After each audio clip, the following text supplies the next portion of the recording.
Assalamualaikum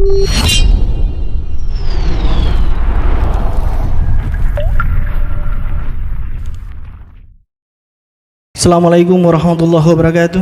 Assalamualaikum. Begini Ustaz, menanggapi subhat zikir dan doa bersama di akhir tahun yang biasanya dilakukan dan disampaikan ulama atau dai, menurut pandangan Ustaz dalam Islam hukumnya seperti apa? Terima kasih. Assalamualaikum warahmatullahi wabarakatuh.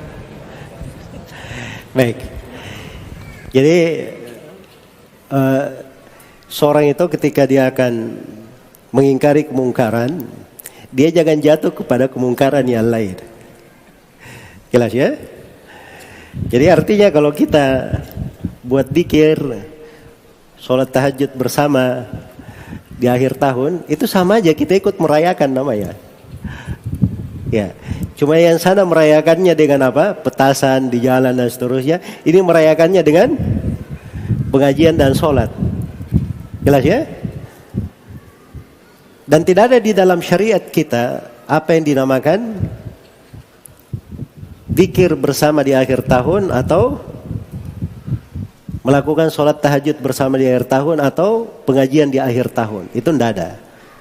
Ya, akhir tahunnya saja tidak dikenal dalam Islam, akhir tahun Masehi. Ya.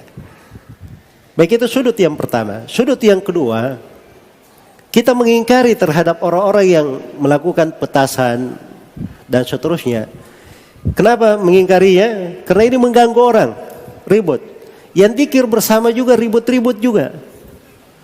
Pakai suara mikrofon untuk menyaingi orang petasan, dia pakai suara mikrofon. Sama semuanya. Tetap saja kita di tengah malam tidak bisa tidur.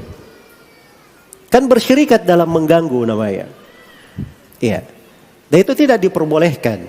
Karena itu kalau dia ingin berzikir, syariatnya sebagaimana dalam hadits Abu Sa'id Al-Khudri riwayat Abu Daud, Rasulullah sallallahu alaihi wasallam bersabda, "Ala kullukum munajin rabba, fala yajharanna ba'dukum ala ba'din fil qira'ah." Ketahuilah bahwa setiap dari kalian bermunajat kepada Rabb-nya.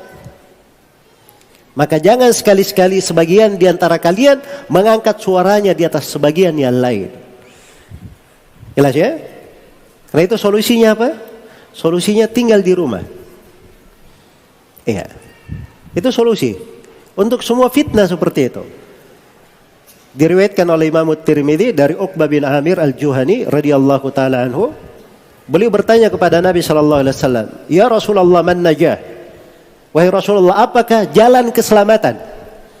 Kata beliau, "Amsik alaika lisanak." Jaga lisan kamu. Wal yasa'ka baituk. Dan hendaknya rumahmu menjadi lapang bagimu. Nah, rumah ini hendaknya menjadi lapang bagimu.